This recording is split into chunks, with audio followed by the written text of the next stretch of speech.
పాయం పాయముదారదేశిక కృపాధారా సుధారా గిరాం గాయం గాయమశేష సద్గురు యశో గాథా గాథాశ్రియా ఛాయం ఛాయమనంతబోధక కృతా ఆజ్ఞా ఉపజ్ఞాశ్రుతే హాయం హాయమబోధమద్వయకృతోత్సేధం ప్రబోధం వృజే జ్ఞానేన రంశమథ కర్కశ తర్కఖండే సింహాంశమేకమపి తద్వివిధం సమర్చ్య తేన స్వయం తదభవద్ గురురాజయోగాత్ శ్రీమండలీక గురుమండలమాశ్రితోహం.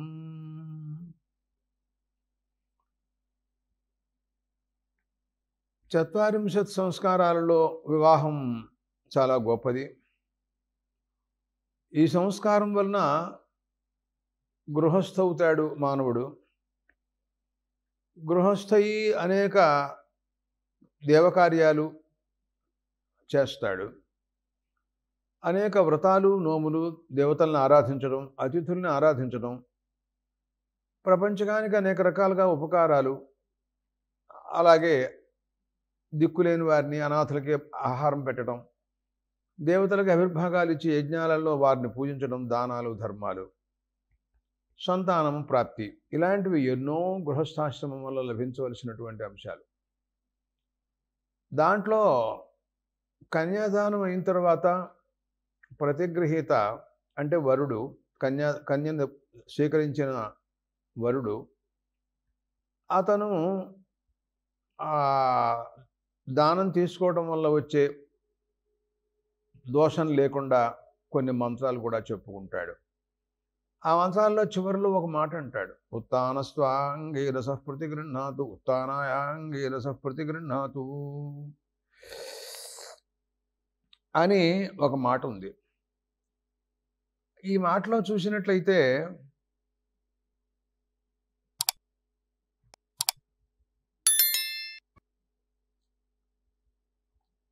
ఒక అంగిరో గోత్రోత్పన్నుడైనటువంటి మహర్షి,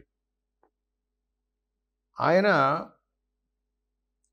స్వీకరిస్తున్నాడు అని, అసలు ఈ కన్యాదానాన్ని కూడాను అతను ప్రజాపతి జయ కన్యాం అంటూ ఒక దేవతా సంబంధాన్ని కల్పించుకుంటూ ఆయన ద్వారా తను తీసుకున్నట్టుగా ఈ మంత్రాల్లో చెబుతారు. అలా చేసినట్లయితే సాక్షాత్తుగా దాత దగ్గర నుంచి ప్రతిగ్రహం చేసినటువంటి వాడు కాకపోతాడు గనక, అటువంటి అలా గనక అయినట్లయితే ఆ దక్షిణ, వాళ్ళు దాత ఇచ్చినటువంటి దక్షిణ రుణమైపోయి మళ్ళీ తిరిగి తీర్చాల్సి వచ్చినటువంటి పరిస్థితి వస్తుంది. అట్లా కాకుండా ఎప్పుడైతే మనం దేవతా సంబంధం కల్పించుకుని శృతి చెప్పిన ప్రకారంగా ఆ రకంగా మనం ప్రతిగ్రహం చేసినట్లయితే అప్పుడు మనకి ప్రతిగ్రహ దోషం లేకుండా ఉంటుందని, ఆ రకమైనటువంటి భావాలన్నీ కూడాను దీంట్లో వాళ్ళు చెప్పారు. ఈ రకంగా ఈ కన్యాదానం, దీంట్లో మతభేదాలు ఉన్నాయని అనుకున్నాం. అర్ఘ్యపాద్య మధుపర్కాది సమర్పణ వరుడికి చేసిన తర్వాత కన్యాదానం చేయటం అనేది ఒక పక్షం, దానికి ముందే కన్యాదానం చేయటం అనేది ఒక పక్షం. ఏదైనా సమ్మతమే, శాస్త్రీయమైనటువంటి మార్గాలే అని అందరూ చెబుతున్నారు. ధర్మార్థ కామం తండ్రి అంటాడు వరుడితో మాట్లాడుతూ, ధర్మార్థ కామేషు త్వయేషా నాతిచరితవ్యా అని అడుగుతాడు. ఈవెన్ నువ్వు అతిక్రమించవు కదా ధర్మం పట్ల, అర్థం పట్ల, కామం పట్ల. నాతిచరామి అనేటటువంటి విషయం సమాధానం చెబుతాడు. ఆ రకంగా వాళ్ళు ఉభయులకి కూడాను వడంబడికలు అయినాయి. ఆ తరువాత మధువర్కంతో వరుడికి పూజ చేయటం, కన్యాదానాంగత్వేన ఇమం వరం మధువర్కేణ పూజయిష్యే అని ఒక మాట సంకల్పం చెబుతారు. అది అతన్ని ఇప్పుడు చాలా మహావిష్ణువు స్వరూపంతో పూజించడం అనేది సంప్రదాయం. అక్కడ ఆ భావాలు, ఆ మాటలు అవన్నీ కూడాను ఆ యాజ్ఞికలు అందరూ కూడా చెబుతారు ఆ విషయాలు. ఇక్కడ మనం అతనికి ఒక కూర్చో ఇస్తాడండి. కూర్చోవడానికి ఆసనం అన్నమాట. దాన్ని అతను ఎంతో గొప్పగా గౌరవంగా చెబుతాడు ఆ వరుడు ఆ కూర్చుని గురించి. రాష్ట్రహృదసి అని రాష్ట్రహృదసి తేజుషా ఉపవిశతి అనుంది ఒక మంత్రం. రాష్ట్రహృదస్యాచార్య సంధీమా త్వజ్జోషం అనే మంత్రం. ఆ వాక్యం చెప్పి అతను దాని మీద కూర్చుంటాడు. ఆ కూర్చుతో మాట్లాడుతూ ఆ కూర్చుని ఉద్దేశించి ఇలా సంభాషణ చేస్తాడు. కూర్చి ఒక ఆసనం విశేషం అనుకోండి, అది చాలా స్వల్పమైనటువంటిదే, అదే పెద్ద సింహాసనం లాంటిదేం కాదు. కాకపోయినప్పటికీ కూడాను గౌరవంతో దాని మీద ఎంతో గొప్పగా స్తోత్రంగా స్తుతిపరంగా మాట్లాడతాడు. నువ్వు ఆచార్యాసంధి, పెద్ద పెద్దవారందరూ కూర్చోవడానికి అర్హమైనటువంటి దానివి నీవు, కానీ ప్రస్తుతం నాకు కూడా ఇచ్చారు అని అంటాడు. తర్వాత మాట్లాడుతూ అంటాడు, రాష్ట్రభృదసి, నువ్వు ఓ కూర్చా, నువ్వు రాష్ట్రాన్ని కూడా పరిపూర్ణంగా నువ్వు ధరించగలవు, అంత సామర్థ్యం నీకుంది అనే ప్రశంస, స్తుతి అన్నమాట. ఇచ్చినటువంటిది ఒక దర్భాలతో తయారు చేసింది, సామాన్యమైనటువంటిది ఒకటి ఆసనం వేస్తాడండి ఆయన. దాన్ని ఆచార్యులు వేసే ఆసనం, ఆచార్యులకు ఇచ్చే ఆసనం అనింది. నువ్వు రాష్ట్రాన్ని కూడా పరిపాలించగలవు అనే మాటలున్నాయే, దాన్ని స్తోత్రం చేయటంలో తాత్పర్యం. అంతేకాకుండా ఇంకొక మంత్రంలో రాష్ట్రభృదస్య సమ్రాడా సంధీమా త్వజ్జోషం, రాష్ట్రభృదస్యధిపత్న్యా సంధీమా త్వజ్జోషం. అటువంటి నీ ఆసనం నుండి నేనెన్నడూ కూడాను విడిపోను, విడిచిపెట్టి రాను. అంటే ఆ ఆసనాన్ని నేను ఎప్పుడు కూడా పరిత్యజించను. ఎందుకనంటే నువ్వేమో రాష్ట్రభృత్తువి, నిన్ను పరిత్యజించినట్టయితే రాష్ట్రాన్ని పరిత్యజించినట్లు అయిపోవచ్చు. అందుకోసమని గౌరవంగా ఇచ్చినటువంటి ఆసనాన్ని స్వీకరించాలి కదా. మా త్వజ్జోషం, దాని నుండి నేను విముక్తి చెందను ఎప్పుడు కూడాను అని చెప్పుకున్నాడు.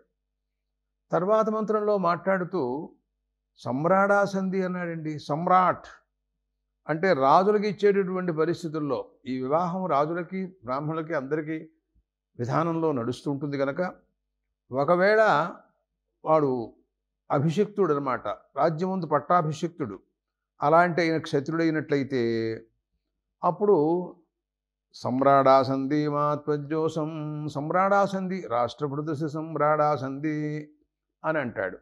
అతను నేను కూడా ఈ ఆసనం నుండి ఎప్పుడు కూడా విడిపోను, విడిచిపెట్టి వెళ్ళిపోను. అలాగే ఆ పట్టాభిషిక్తుడు కాకుండా మండలాధిపతి అయినటువంటి రాజయ్య ఉన్నాడు, వైశ్యుడు కావచ్చు, అయినాడు అనుకో, రాష్ట్రభృదస్యధిపత్న్యా సంధీమా త్వజ్జోషం అంటూ ఇలాగా భిన్న భిన్నములైనటువంటి అభిప్రాయాలతో ఆ మంత్రాలు అక్కడ ఆ ఆసనాన్ని గౌరవంగా మాట్లాడటం, ఇవన్నీ కూడా మనకి జరిగినాయి. ఈ తర్వాత అతనికి పాద్యోదకం, పాద ప్రక్షాళనానికి ఉదకం పట్టుకొస్తున్నాడు ఆ కన్యాదాత. అవి పట్టుకొచ్చి అతనికి చూపించాడు ఒక పాత్రలో నీళ్లు, అతను అభిమర్శనం చేస్తాడు. అప్పుడు ఆపఃపాదావనేజనే ద్విషంతన్నాశయంతు మే అస్మిన్ కులే బ్రహ్మవర్చస్య సాని అని అంటాడు. అది పాద్యోదకం, పాదాన్ని కడగడానికి అనుగుణమైనటువంటి తగినటువంటి రీతిలో ఆ ఉదకాలను తీసుకొచ్చాడు. అవి ఆ ఉదకాలు నా శత్రువులను నివారణ చేయుగాక అని ఒక ప్రార్థన. సహజంగా శత్రువు అనేవాడు ఎప్పుడూ కూడాను మనకి మన అభివృద్ధిని అతను సహించలేడు కాబట్టి అతన్ని ఎప్పుడూ దూరం పెట్టడం, వాడి విషయంలో మనం క్రూరంగా వ్యవహరించడం, ప్రసంగం చేయటం, ఇవన్నీ మామూలుగా జరుగుతూనే ఉంటాయి ఈ పన్నాలలో, ఈ మంత్రాలలో, ఈ సందర్భాలలో. ఎందుకంటే ఇప్పుడు వివాహ ప్రకరణం చాలా విలువైనటువంటిది. వివాహం అంటేను దీనివలన చాలా అభివృద్ధిని పొందే అవకాశాలు ఉంటాయి. వాళ్ళు సహించలేక దీన్ని చెడగొట్టడం కోసం ప్రయత్నాలు చేస్తారు. అందుకోసం వాళ్ళ నివారణ కోసం మనం అడుగడుగునా కూడాను ప్రయత్నాల్లో ఉంటూ ఉండవలసిందే అని అన్నాడు. అస్మిన్ కులే బ్రహ్మవర్చస్య సాని. అందువలన ఈ పాద్యోదకం నా పాదాల కోసం, పాద ప్రక్షాళన కోసం ఏర్పడినటువంటి ఈ ఉదకం, అవి ఆ ఉదకం పాద ప్రక్షాళన అనంతరం ఈ ఉదకాలు శత్రువుని నాశనం చేయుగాక, నా శత్రువుల్ని పోగొట్టుగాక.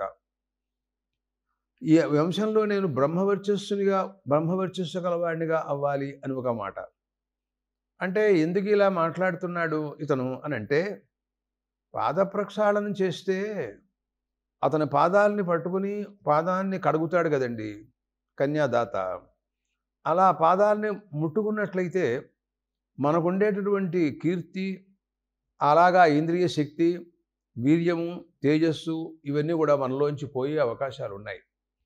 అందుకని సహజంగా ఎక్కువగా పాదాలని ఎవరు తాకనివ్వరు. అలాంటి పరిస్థితిలో ఈ రోజున ఇతను పాదాలని పట్టుకుని అతను కడుగుతాడు కనుక, నాకు నా బ్రహ్మవర్చస్సు అవన్నీ ఒకవేళ పోతాయేమో నా నుండి, అవి పోకుండా మళ్ళీ తిరిగి నేను బ్రహ్మవర్చస్సును పొందుతున్నాను అని చెప్పుకుంటున్నాడు. అందుకోసమే తర్వాత ఒక మంత్రం కూడా చెబుతాడు. మయి మహో మయ యశో మయేంద్రియం వీర్యం అని కూడా చెప్పుకుంటాడు. ఈ వాద ప్రక్షాళనం ద్వారా నాకు ఎటువంటి బ్రహ్మవర్చస్సు కానీ, కీర్తి కానీ, తేజస్సు కానీ, ఇంద్రియ పాఠవం కానీ, వీర్యం కానీ నష్టం కాకుండా ఉండుగాక. నావి నాయందే ఇవన్నీ కూడాను నారే స్థిరంగా నాలోనే ఉండిపోవుగాక అని మళ్ళీ ఓసారి చెప్పుకుంటూ ఉంటాడు. లేక మరొక భావం కూడాను ఇతనికి ఇక్కడ ముందు మంత్రంలో పద్య శబ్దం ఒకటి వాడతాడు. దానివలన నా కుమారుడికి కూడాను మీరు నాకు ఎటువంటి తేజస్సు అవన్నీ కూడా ఉండుగాక అని ముందు ఒక మంత్రం వస్తోంది. దాన్ని బట్టి చూస్తే తర్వాత కూడా నా వంశంలో తర్వాత కూడా బ్రహ్మవర్చస్సు కలిగినటువంటి వాళ్ళే సంతానం కలుగుతారు అనే అభిప్రాయం కూడా దీంట్లో అది సూచ్యార్థ సూచన అనుకోవాలి దాన్ని మనం. అలాంటివి ఒకప్పుడు కనపడుతూ ఉంటాయి. అది కూడా మనం చెప్పే అవకాశాలు ఉన్నాయి. ఈ రకంగా అతను మయి మహో మయి యశో మయేంద్రియం వీర్యం అని నాలో ఉన్నటువంటి కీర్తి, తేజస్సు, పరాక్రమాలు ఇవన్నీ కూడాను పోకుండా మళ్ళీ తిరిగి ప్రార్థన చేసుకుంటున్నాడు అతను. ఈ తర్వాత పాద్యోదకమైపోయిన తర్వాత హస్తంలో చేతిలో అర్ఘ్యమిస్తాడు. దానికోసం 2 కూర్చెలు కింద పైన పెట్టి ఒక పాత్రలో, మట్టి పాత్రలో తీసుకొచ్చి ఆ వరుడి దగ్గర తీసుకొస్తాడు. అర్హణీయ ఆపహ అని ఒక భావం. దాన్ని చూచిన తర్వాత అభిమంత్రణం చేస్తాడు ఆ వరుడు. ఆమా గను యశ సావర్త్య సాసగం సృజపయ సా తేజసా చ తమ్మా ప్రియం ప్రజానాం కుర్వతిపతిం పశూనాం అని ఈ రకంగా ఈ మంత్రంతో అతను అభిమంత్రణం చేస్తాడు. అంటే భావం ఏమిటి మనం ఆలోచించినట్లయితే, ఆ ఉదకాలు నా దగ్గరికి వచ్చినాయండి. నా కీర్తికి, నా వర్చస్సుకి, నాకు ఇంకా తేజస్సులు మొదలైనటువంటి ఉన్నాయే, వాట్లనన్నిటినీ ఇవి నా సమకూరుస్తాయి, ఇంకా వృద్ధి పొందిస్తాయి, వాట్లతో ఎక్కువగా సంబంధం కలిగి ఉంటాయి అని నేను భావిస్తున్నాను. అందుకే వచ్చాయని నేను భావిస్తున్నాను. ఆమా గనుజశ సావర్చ సాసగం సృజ. వచ్చినటువంటి ఉదకములు నా కీర్తితో, నా వర్చస్సుతో, నాకు ఇంకా తేజస్సు మొదలైనవన్నీ ఉన్నాయే, అలాంటి వాటితో నన్ను సంబంధుణ్ణి చేసి సంబద్ధమై ఉండేటట్టుగా చేయుగాక, కలగజేయుగాక, అట్లాంటివి చేయగలవని నేను నమ్ముతున్నాను అని అనుకుంటున్నాడు. అది కూడా ప్రార్థనే. ఎక్కువగా కొన్ని ఇక్కడ ప్రశంసాపరంగాను, కొన్ని ప్రార్థనా రూపంగాను, కొన్ని ఆశీర్వాద రూపంగాను ఈ రకాలుగా కనపడుతూ ఉంటాయి ఈ మంత్రాల్లో భావాలన్నీ కూడాను.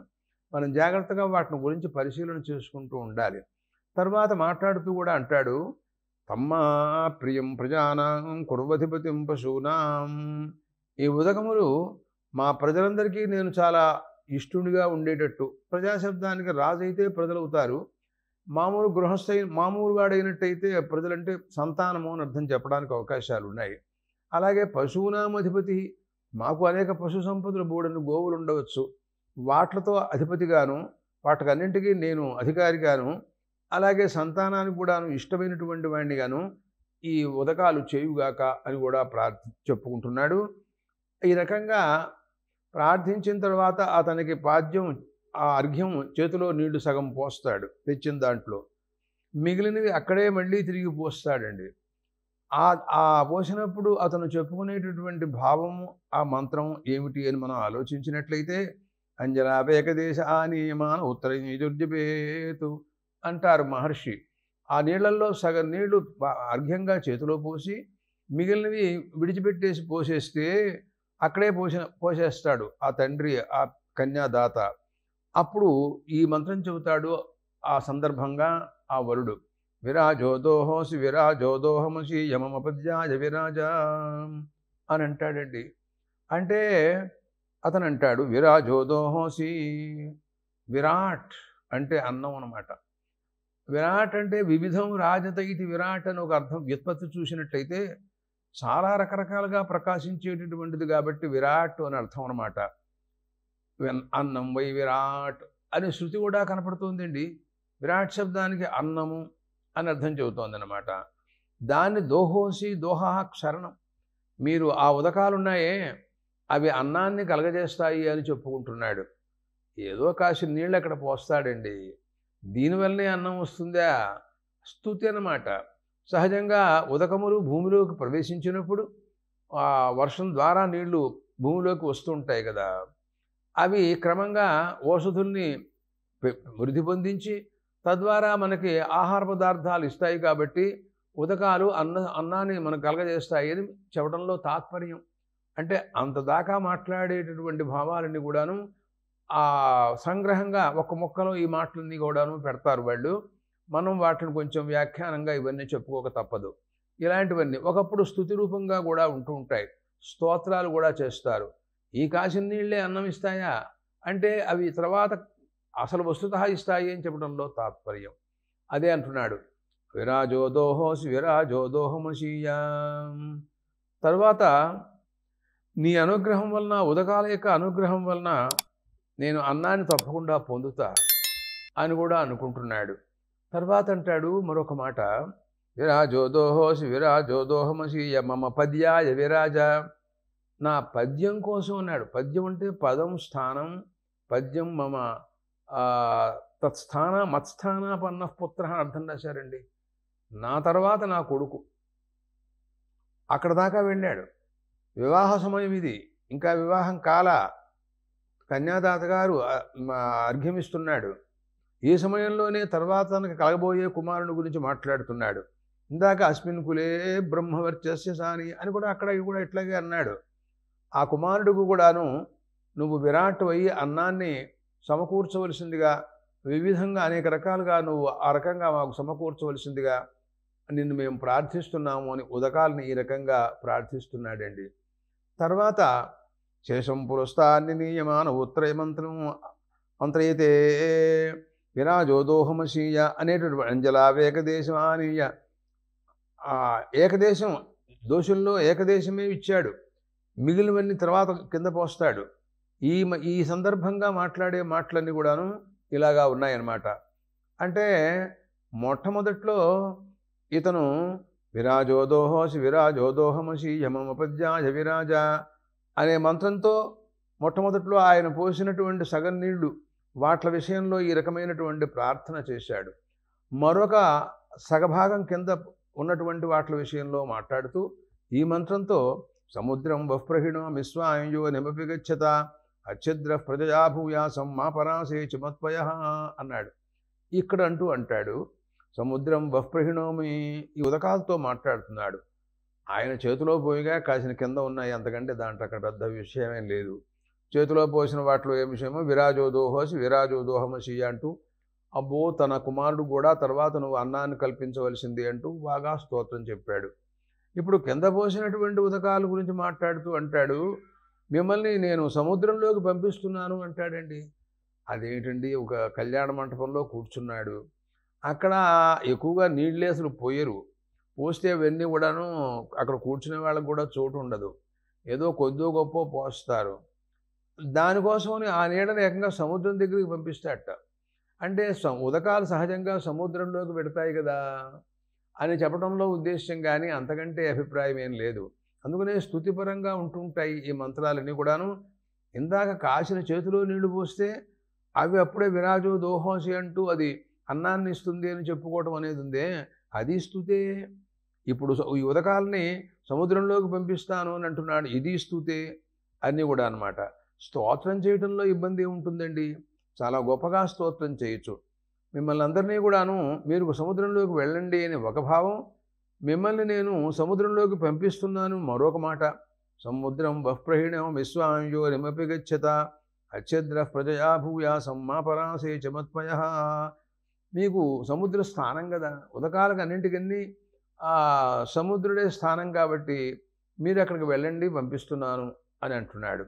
తర్వాత అంటాడు, మీ అనుగ్రహం వలన నాకు సంతానానికి విచ్ఛేదం లేకుండా నిరంతరాయమానంగా అవిచ్ఛిన్నమైనటువంటి సంతాన సంపద కలవాడిని కావాలి అని కోరుకుంటున్నాడండి.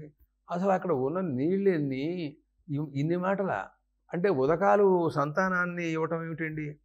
అంటే అది ఆపో జనయథాచన అని మనం ప్రోక్షణ మంత్రంలో ఉదకాలతో మాట్లాడుతూ మీరు సంతానాన్ని కలగజేస్తారు కదా అని అన్నాడు ఇదివరకు ఒక మంత్రంలో.